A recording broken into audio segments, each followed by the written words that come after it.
Alright, usapang tipid tips ulit tayo, no? Dito pa rin tayo sa kung ano ang mas maganda, arawan o pakyawan. Ah, Sabi ko nga, mas pinili ko pa rin yung arawan. And sa tingin ko makakatipid ako kung ako mismo yung or kami mismo yung gagawa ng hollow block kaysa bumili ka ng hollow blocks.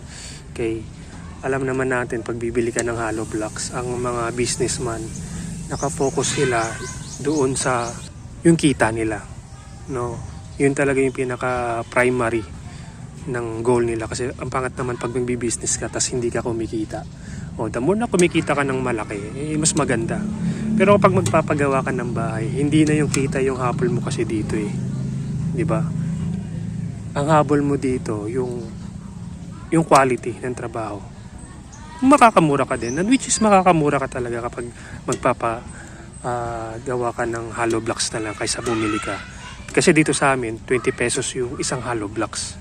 Medyo mahal siya, hindi ko alam bakit mahal, dahil siguro isla to at tinatravel nila yung buhangin, so may pagkamahalan talaga siya. Napapanood ko sa ibang mga vlog 11 pesos, 15 pesos, sobrang mura. Pag ganun bibili na lang ako, pero this time kasi medyo mahal yung hollow block sa amin. So napansin ko, mas maganda rin na bumili ka ng hulmahan. Ito no, itong molder. Para at least pwede mo rin siya maging business. Paano siya magiging business? Yung kapag may manghihiram sa'yo, magre-rent sa'yo ng ganito. Parent po siya ng 200 per day. Gamitin nila for whole day. May 200 ka, di kumita ka pa, di ba? At the same time, no, meron kang control dito sa quality ng mga hollow blocks mo. Syempre may mga iba na sobrang tawag dito, sobrang madaming buhangin, so medyo marupok yung pagkakagawa ng hollow blocks, yung kukunin mo lang sa mga biglang siyang matatanggal. So I think may control ka. Sa ibang mga hardware napapansin ko na 90 hollow blocks sa isang semento nagagawa, sobra na yon. Napapanood ko sa ibang mga vlogger na mga engineer, ang dapat lang daw ay isang semento para sa 40 pieces na hollow blocks. Okay, 40 pieces na hollow blocks. So nasa na daw yun. Ayon sa kanila, ayon sa mga vlog na napapanood ko, no, mukhang legit naman silang mga engineer. So sinasabi nila na 40 pieces lang daw ang dapat magawa sa isang hollow blocks. Sa isang semento. Okay. So ngayon, depende lang din daw to sa mga yung gumawa nito, sabi niya may particular na buhangin yung kaya mong gawin. May particular buhangin ang pwede sa hollow block na masasabi nating matibay. Parang ganun. So I don't know kung anong particular buhangin yun, pero hindi to tulad ng ganyang buhangin na nahukay natin. So medyo mababa yung quality niya kasi may halo siyang parang putik kasi galing siya sa ilalim. Ito nga pala, gumagawa ka pala kami ng septic tank. Pinakukuhay ko lang din to sa mga bata dito. So isa sa mga tipid tips na meron tayo, magpahukay kayo, alamin mo lang yung layout mo, and the rest bahala ka na. So hindi, kung may malawak ka namang lupain, hindi naman tulad ng nasa Maynila na pag ganun kasi kailangan mo talaga ng engineer na may legit na nagle-layout sa'yo para alam mo saan yung hukay mo. Pero pag malawak naman yung lupain nyo, hukay ka lang dyan tapos bahala na. Anyway, so yun na nga, mas maganda balik tayo sa hollow blocks. Good pa rin kapag meron. Okay, nga pala, binili ko lang to sa Shopee, no.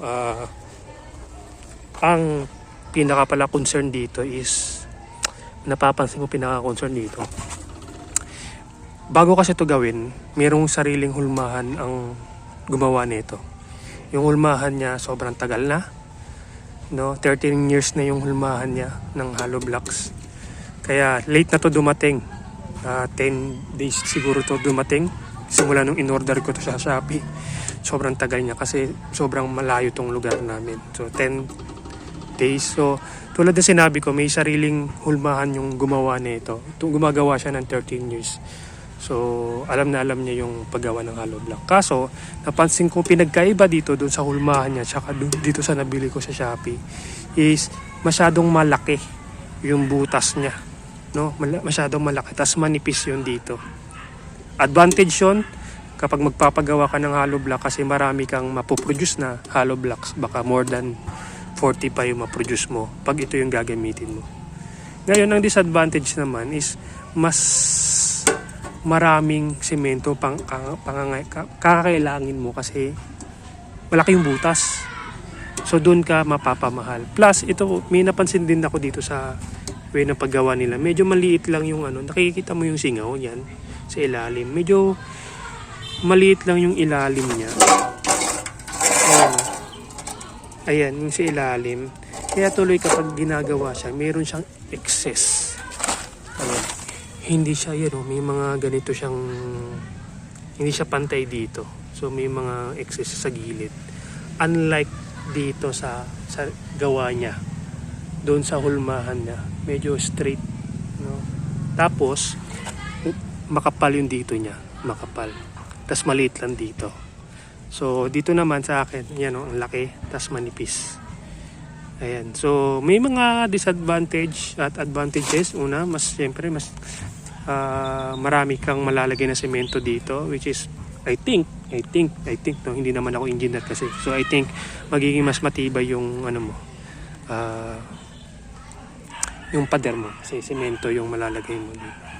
Ang advantage naman is mas mapapamahal ka dahil maraming semento ngayon kinakailangan mo dito. Dito naman konti lang yung malalagay mong semento, pero makapal naman yung hollow block mo. Make sure lang siguro na makapal yung matibay itong talagang hollow block. Okay? So yun lang naman napapansin ko dito sa nabili ko sa Shopee. So kung okay lang naman sa inyo yung makapal yung butas, o okay din naman siya. No, nasa standard size 4 inches pa lang yung sukat nito. Okay? So yun lang. So ano sa tingin nyo guys? Nakatipid ba ako? Comment naman dyan.